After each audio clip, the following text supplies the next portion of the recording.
Hello everyone, welcome back আমার চ্যানেলে আবার একটা নতুন ব্লগে। তোমাদের সবার রিকোয়েস্টে আমি আমার বিয়ের বাজেট ব্রেকডাউনের ভিডিও নিয়ে চলে এসেছি। অলরেডি আমার চ্যানেলে ফার্স্ট পার্টটা পোস্ট হয়ে গেছে, যেখানে আমি বিয়ের মেজর খরচাগুলো যেমন কি ক্যাটারিং, ডেকোরেশন, তারপরে তত্ত্ব, প্রণামী, এইসবগুলো নিয়ে ডিসকাস করেছি। এটা সেকেন্ড পার্ট, যেখানে আর কিছু ওভারহেড বাকি থাকে যেগুলো নিয়ে ডিসকাস করব। যদি ফার্স্ট পার্টটা এখনও দেখে না থাকো তাহলে যাও গিয়ে ডেসক্রিপশনে লিঙ্ক দেওয়া আছে, দেখে নাও।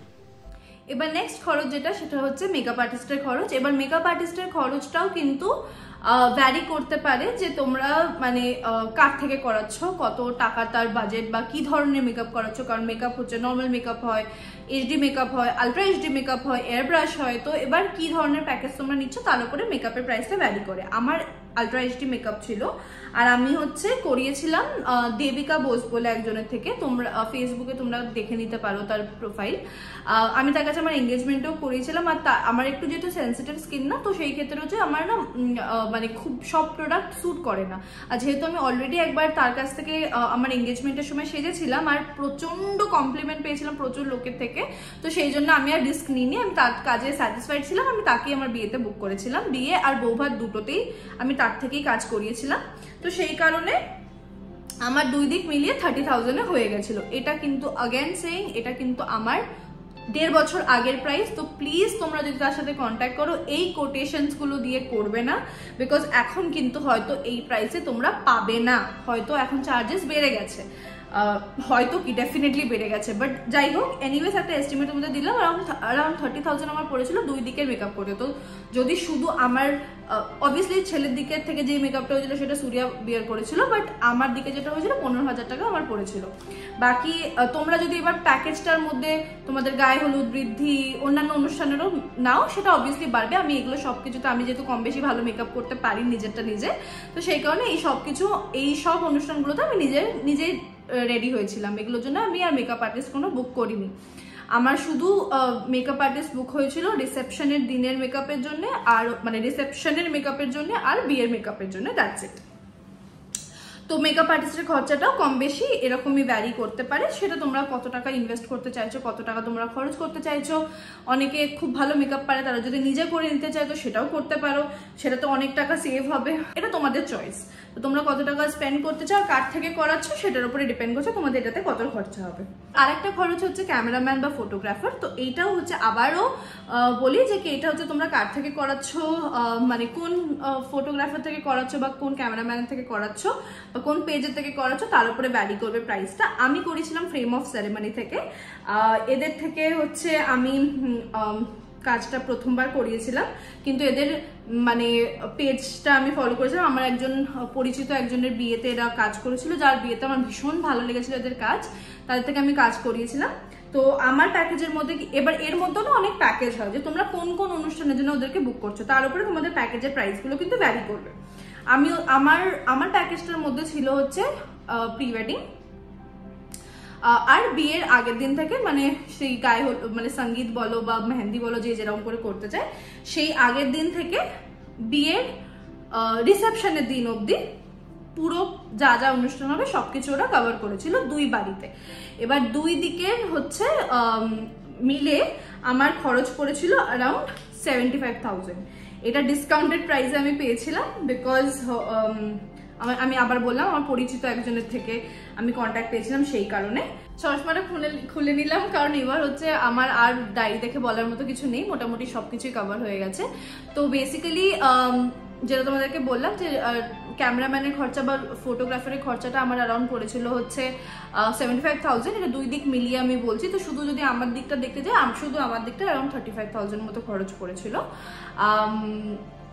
40,000 অ্যাকচুয়ালি আমার দিকে একটু বেশি, কারণ আমার একটা দিন এক্সট্রা ছিল। বিয়ের আগের দিন সূর্যাদের বাড়িতে কিছু হয়নি, তো ওদেরকে কিছু ওইখানটাতে কিছু করতে হয়নি। তো আমার অ্যারাউন্ড 40,000 মতো পড়েছিল।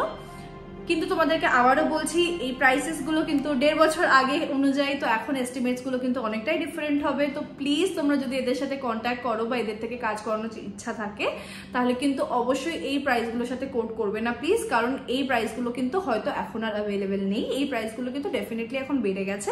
কিন্তু তোমাদেরকে একটা গ্যারান্টি আমি দিতে পারি, তুমি যদি এদের থেকে কাজ করো তুমি স্যাটিসফাইড হবে, বিকজ এরা ভীষণ ভালো কাজ করে। সেকেন্ডলি তোমরা মার্কেটের থেকে অনেক কম রেঞ্জে এদের থেকে কাজ করিয়ে নিতে পারবে, কারণ এরা কিন্তু ভীষণ রিজনেবল প্রাইসে কাজ করে দেয়। এবার যেটা আরেকটা ভীষণ ইম্পর্টেন্ট জিনিস যেটা আমার তোমাদেরকে বলার ইচ্ছা আছে, related to frame of ceremony the photographer group. তো বেসিক্যালি একটা জিনিস তোমাদেরকে বলি, ফটোগ্রাফার তোমরা যার থেকেই করাচ্ছ কম বেশি সবাই টাকা নিয়ে কাজ করবে, তো ভালোই কাজ করবে আশা করছি।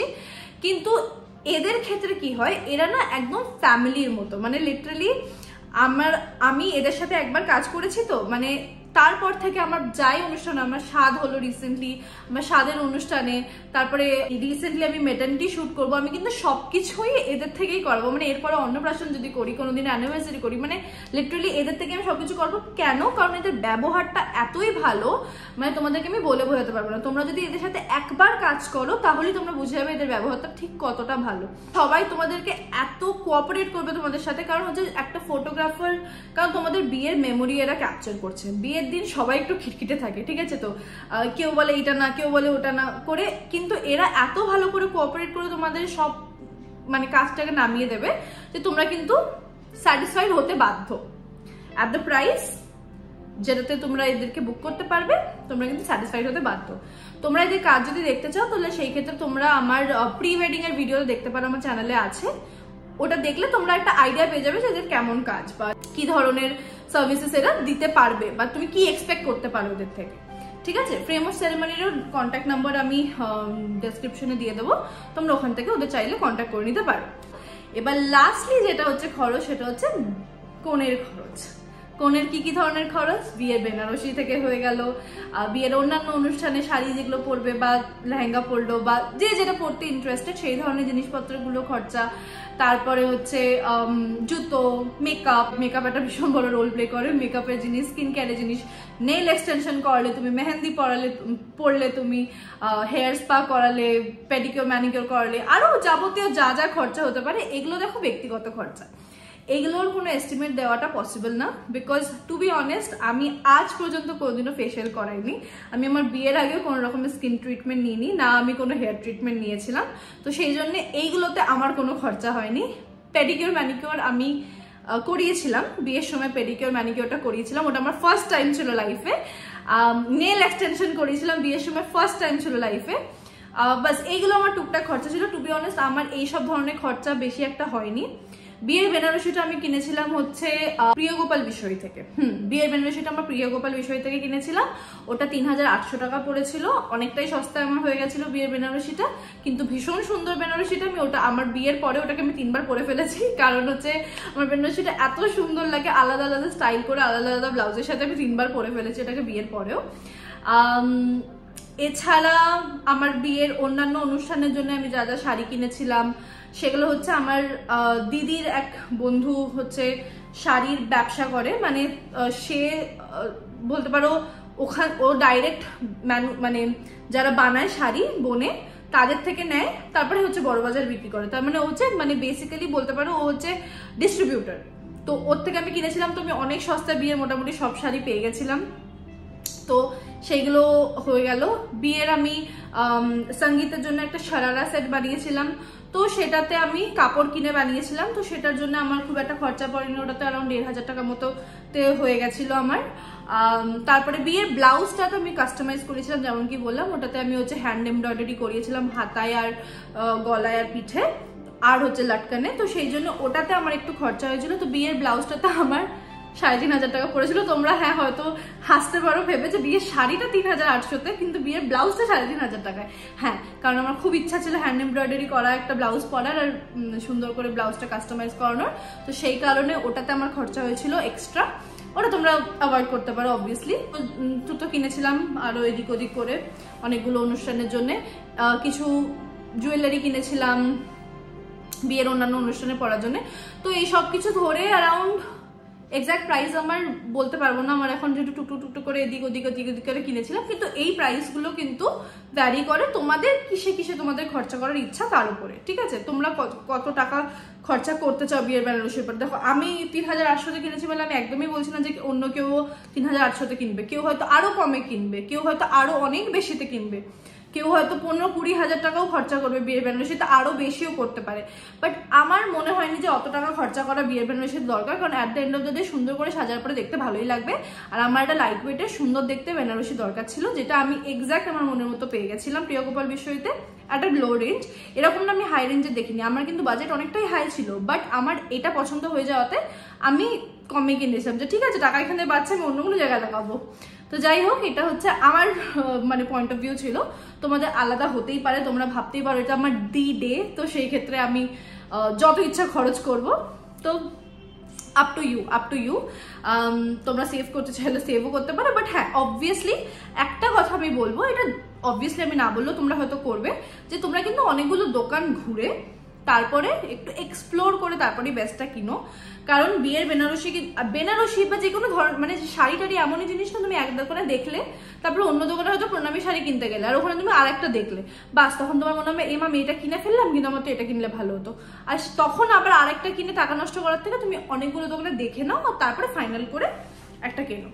তো যাই হোক, তো এই সব কিছু মিলে আমার কত অ্যারাউন্ড হয়তো 30,000 টাকার মধ্যে এই সবকিছু হয়ে গেছিল আমার, ঠিক আছে। মানে আমার নিজস্ব বিয়ের অন্যান্য অনুষ্ঠানের শাড়ি, বিয়ের বেনারসি, বিয়ের ব্লাউজটা যেটা করিয়েছিলাম,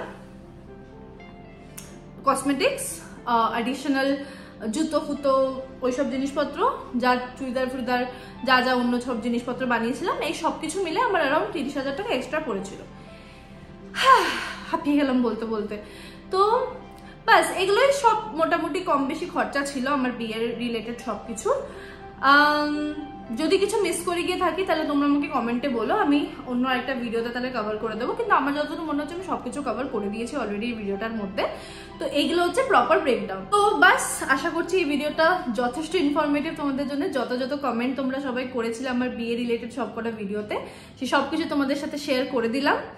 এবার আশা করছি এই ভিডিওটা তোমাদের কাজে লাগবে। যদি কারো বিয়ে তোমাদের কাছে থাকে বা বিয়ে এই বছর হওয়ার থাকে বা পরেও হওয়ার থাকে, তোমরা এটা থেকে একটা আইডিয়া পেয়ে যাবে যে কি ধরনের খরচ হতে পারে, কত রকমের এক্সপেন্সেস হতে পারে, মেজর খরচা কোনগুলো, আর হয়তো একটু টুকটাক তোমরা লিডসও পেয়ে যাবে। তোমরা চাইলে ফটোগ্রাফার, ক্যামেরাম্যান, ক্যাটারিং এর সার্ভিস, মেকআপ আর্টিস্ট, এদের নাম্বারগুলো ডেসক্রিপশন থেকে পেয়ে যেতে পারো। তো তোমরা চাইলে এদের সাথে কন্ট্যাক্ট করতে পারো। একটা কথা বলতে পারি, এদের সাথে কন্ট্যাক্ট করলে তোমরা কিন্তু মার্কেটে থেকে অনেকটাই কম রেঞ্জে পেয়ে যাবে, মানে নিজেদের বিয়ের কাজ বা নিজেদের অন্য কোনো অনুষ্ঠানের কাজ করিয়ে নিতে পারবে। তো আই থিঙ্ক দ্যাটস ইট। এছাড়া তো মানে আমি হাঁপিয়ে গেছি লিটারালি বলতে বলতে। এছাড়া আর সেরকম কিছুই নেই বলার মতো বা কভার করার মতো। বাট এখনো বলছি, যদি তোমাদের আরো কোনো ডাউটস বা কোয়ারিজ থেকে থাকে তোমরা কিন্তু অবশ্যই কমেন্ট সেকশনে আমাকে বলবে, আমি দরকার বলে আরেকটা ভিডিও বানিয়ে দেবো সেপারেটলি।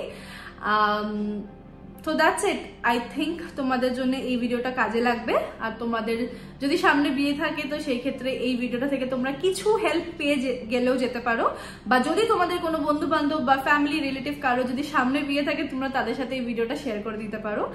লাস্টলি, তোমরা যারা অলরেডি জানো না বা তোমরা যদি অলরেডি জানো, আমি কিন্তু আমার প্রেগনেন্সির লাস্ট ট্রাইমেস্টারে আছি। আর কিছুদিনের মধ্যেই আমাদের ফ্যামিলিতে আরেকজন নতুন জয়েন হতে চলেছে। তো সেইগুলোর সাথে রিলেটেড কিন্তু অনেকগুলো ভিডিও অলরেডি চ্যানেলে পোস্ট হয়ে গেছে, তোমরা ওগুলো গিয়ে দেখো।